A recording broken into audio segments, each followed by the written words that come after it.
बिस्मिल्लाहिर्रहमानिर्रहीम। अस्सलामु अलैकुम friends, welcome to my channel cooking with Fatima. कैसे हैं आप सब? उम्मीद करती हूँ आप सब अपने अपने घरों में खैर खैरियत से होंगे, खुश आबाद होंगे, इससे मुस्कुराते होंगे।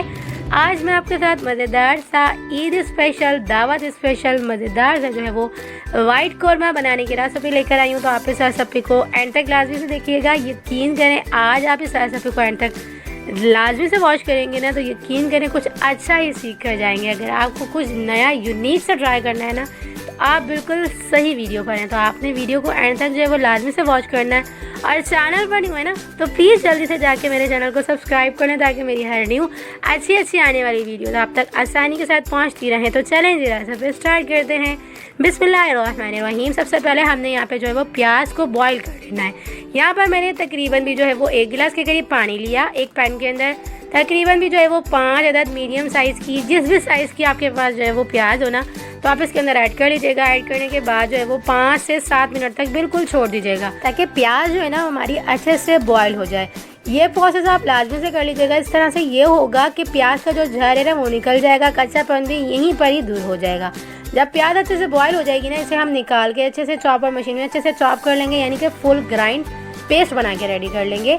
तो ये हमारा जो है वो पेस्ट जब तक बन के रेडी हो रहा है प्याज का, जब तक हम कुछ खड़े मसाले चेक कर लेंगे।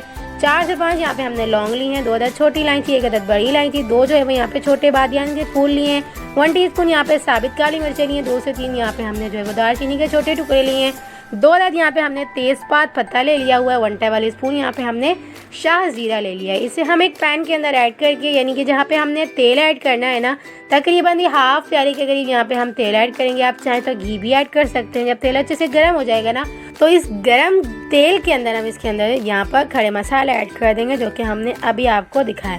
तो यहाँ पर हमने यही खड़े मसाले ऐड करने, कुछ जो है वो हमने इसके अंदर ड्राई मसाला ऐड नहीं करना। जब कड़कड़ाने लग जाएंगे तमाम खड़े मसाले इसके अंदर हम 1 टेबल स्पून, साथ ही साथ इसके अंदर हम लहसुन अदरक का पेस्ट भी ऐड कर देंगे ताकि तमाम चीज़ों का कच्चापन एक साथ ही दूर हो जाए।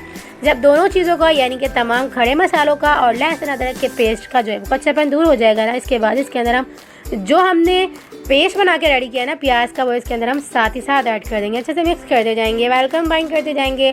4 से 5 मिनट तक फुल फ्लेम पे रख के इसे हम अच्छे से कुक करते जाएंगे ना तो ये इसका पानी, जो प्याज का थोड़ा बहुत पानी है ना वो अच्छे से ड्राई होने लग जाएगा। जब 4 से 5 मिनट हो जाएंगे और प्याज का पानी अच्छे से ड्राई हो जाएगा तो तब इसके अंदर हम जो है वो तकरीबन भी 1/2 प्याली के करीब यानी कि 5 to 6 टेबल स्पून यहाँ पे हम दही शामिल कर देंगे।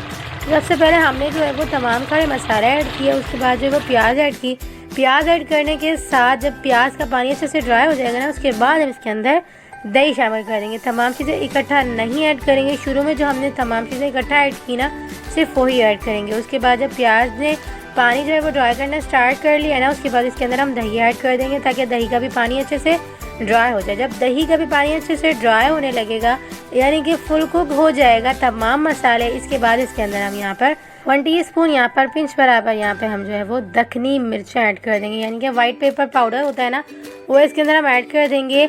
यानी कि वाइट कौरमे की जो जान होती है ना वो दखनी मिर्चें ही होती हैं। आप ज़रूर से लाजमी से ऐड करिएगा, अमेजिंग सा फ्लेवर आता है। यहाँ पर हमने दखनी मिर्चों को ऐड करने के बाद अच्छा सा मिक्स कर लिया, वेलकम बाइंड कर लिया तमाम मसाले के अंदर दखनी मिर्चों को।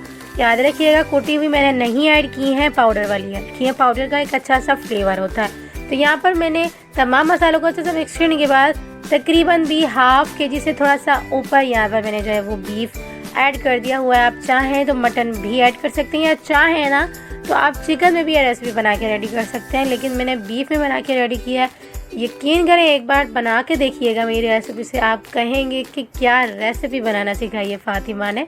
तो देख सकते हैं आप, मैंने जो है वो गोश्त को ऐड करने के बाद ना तकरीबन भी जो है वो 10 से 15 मिनट के लिए बिल्कुल जो है वो ढक्कन बंद करके इसे अच्छे से गलाया।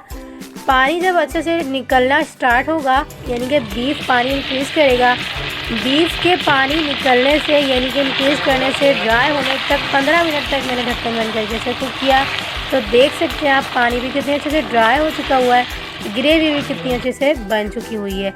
जब हमारा तमाम पानी यानी कि बीफ का अच्छे से खुश्क हो जाएगा ना इसके बाद इसके अंदर हम यहाँ पर तकरीबन भी 1 टेबल स्पून भर के यहाँ पे हम कुटी हुई जो है वो काली मिर्च ऐड कर देंगे। याद रखिएगा कुटी हुई ऐड करेंगे। कुटी हुई का जो फ्लेवर है ना वो बहुत ज़्यादा अच्छा आता है, लेकिन पाउडर फॉर्म में जो काली मिर्च होती है ना, वो खानों को जो है वो कलर ही चेंज कर देती है। तो याद रखिएगा, मैंने यहाँ पे कूटी हुई काली मिर्चें ऐड की हैं और जो वाइट पेपर ऐड किया है ना, यानी कि जो दखनी मिर्चें ऐड की हैं वो पाउडर वाली ऐड की है।